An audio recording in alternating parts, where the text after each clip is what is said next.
Welcome to geometry practice. So we're looking at some items from geometry for the SAT. Number 25, triangle ABC is similar to DEF.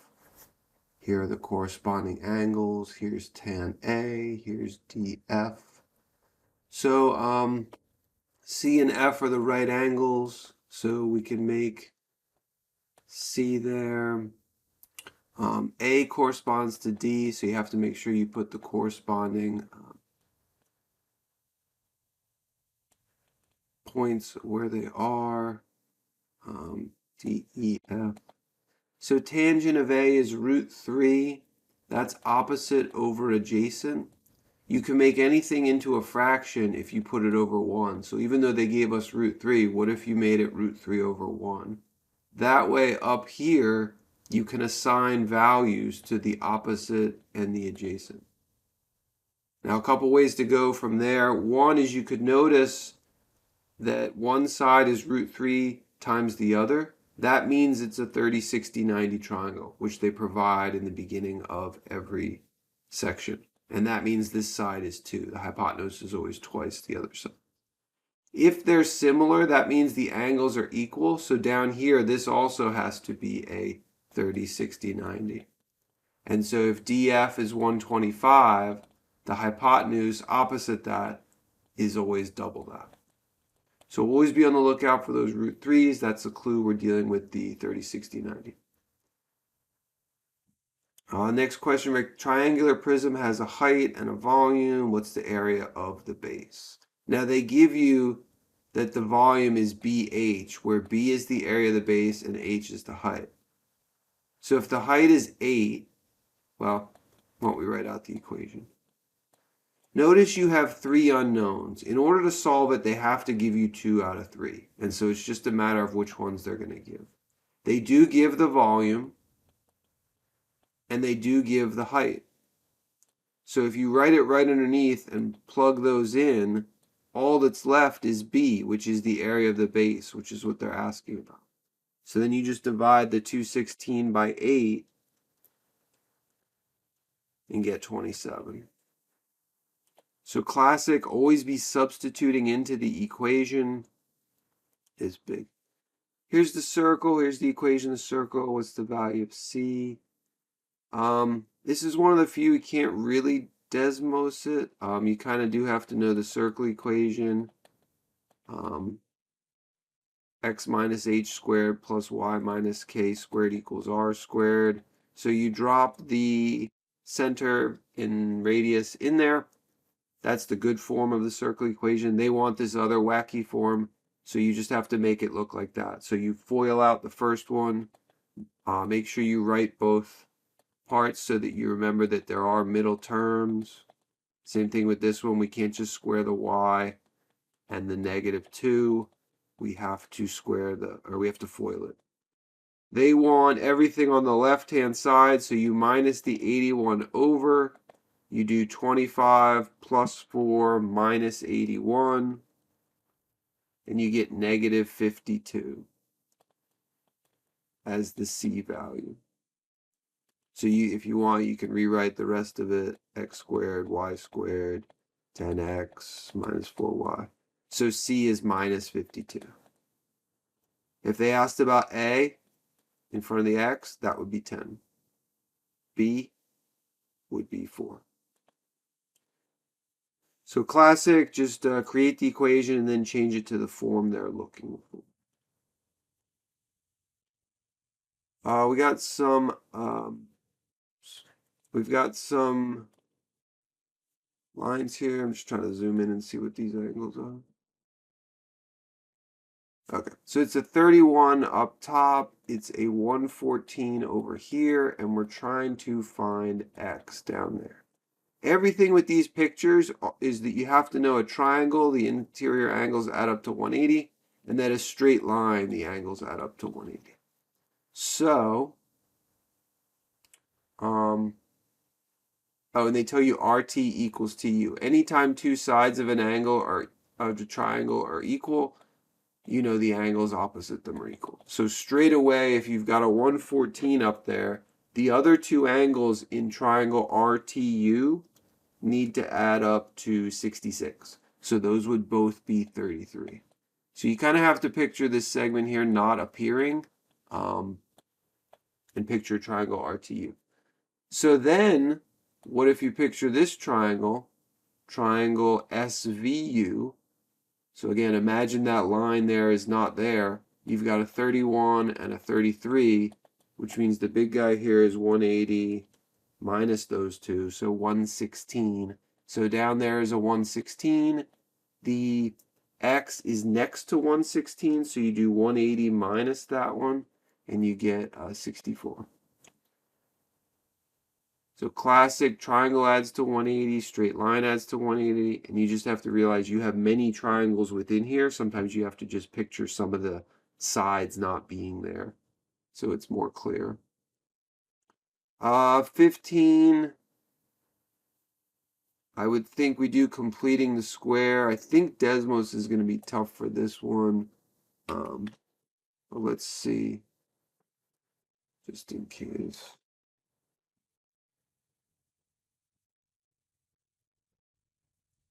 So let's say we go in Desmos. Oh, you can do Desmos.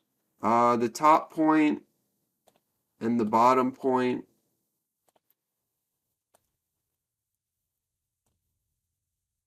Let's label them.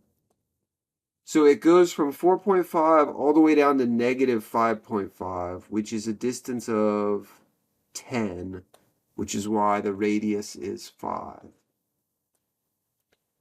Be careful, a lot of people mess up and look at these x-axis points. Those are not technically, oh no, I guess they are. Never mind. Or no, are they?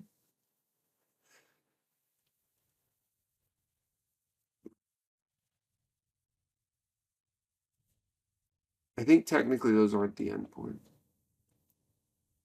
Yeah. So on the x, you would have to use points a little lower. Those are not, that's across the x-axis is technically not a diameter, because I believe it's negative. I believe it's negative 0.5 is the center. Yeah. So just keep that in mind. Find the ones that are clearly across from each other. But yeah, that's going to be the way. 13. We have cylinder. So they do give you volume of a cylinder. The volume of a cylinder is pi r squared h. 3 unknowns. They got to give you at least 2 out of the 3. They tell you the base has an area of 75. If you picture a cylinder, what's the area of the base? Well, it's a circle. So pi r squared is the area of the base. So that whole thing, we can plug in a 75. And the height is 10. So the total volume is 750.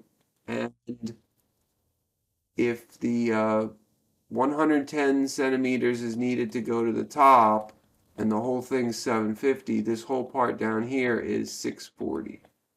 So that's why it's C. So keep in mind, they don't have to give you the individual pieces. They could give you a certain part of it, and you just plug that in entirely.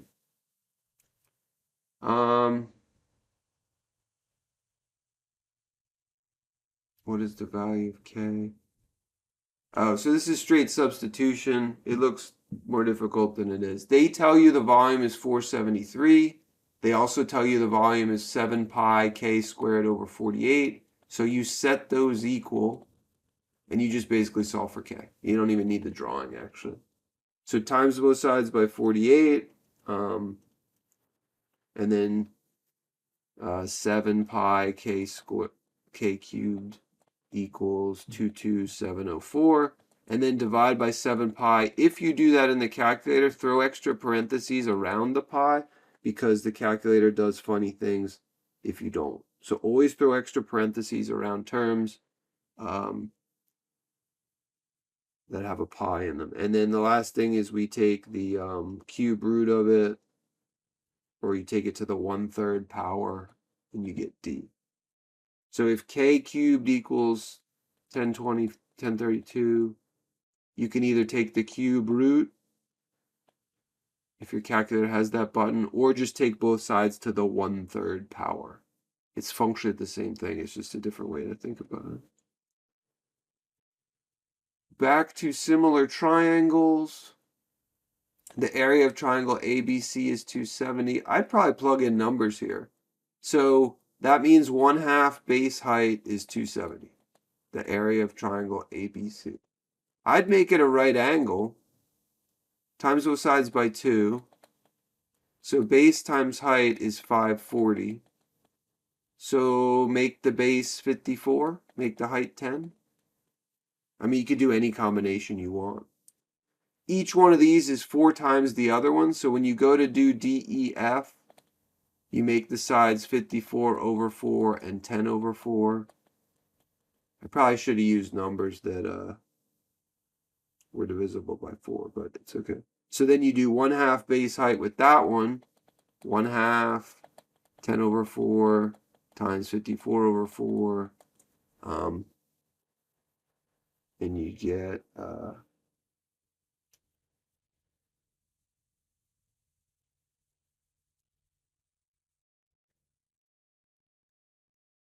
16.875.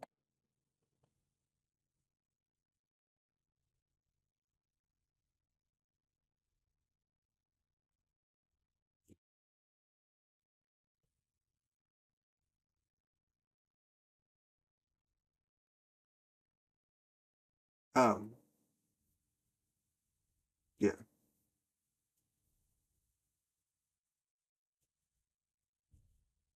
Oh, wait, what am I doing? Yeah. So classic there.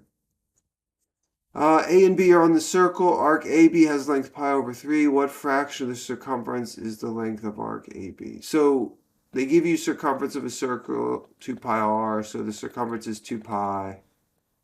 So all the way around is 2 pi. If you have this guy here, where the arc is pi/3, what fraction of the total is that? Well, you take the pi/3, you divide by 2 pi, you get 1/6. So it's always some piece of that total. Volume of a cylinder.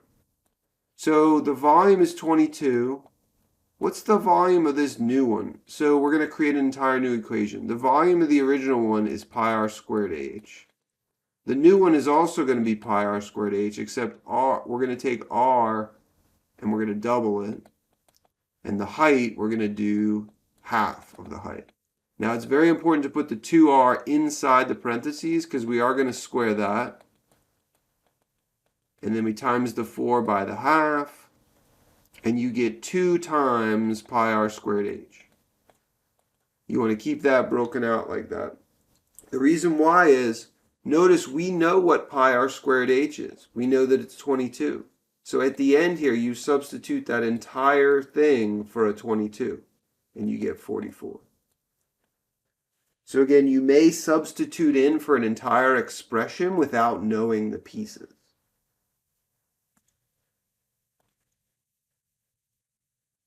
Last couple here.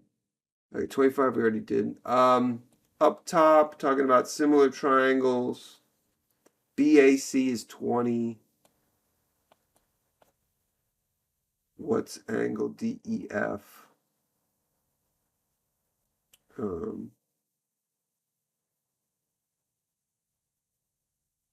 BAC.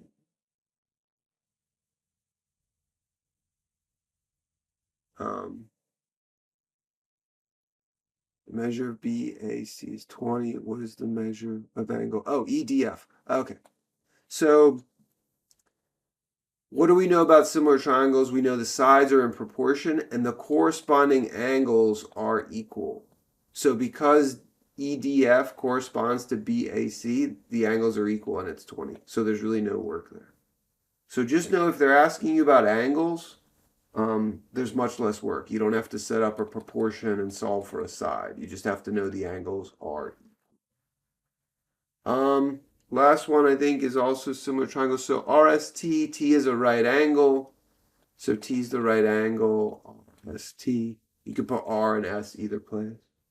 Line L lies on RS, and K is on ST, such that LK is parallel to RT. So you can put them anywhere so long as they're parallel. And if they're parallel, that means these angles are the same. That also means these angles up here are the same. And so we have another similar triangle problem. RT is 72. LK is 24. Area of RST, so 1/2 base height, is 792. What is KT? So if the area of the big guy is 1/2 base height, the height is 72. So you can drop a 72 in and get that the base down here is 22. And now we're going to do a proportion. We want the length of KT eventually. So what we can do is big vertical over little vertical equals big horizontal over little horizontal. We actually have to solve for SK. We cross multiply and solve.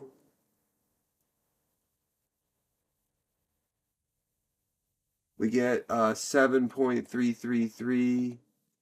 And so to get TK that they're asking about, we do 22 minus that amount. And we get 14.67 or 44/3.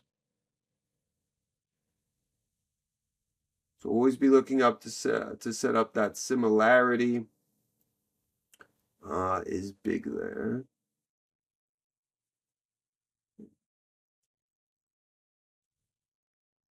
So those are some items. Definitely revisit those. Print out this doc again and revisit those. But these are all concepts. You'll see a bunch more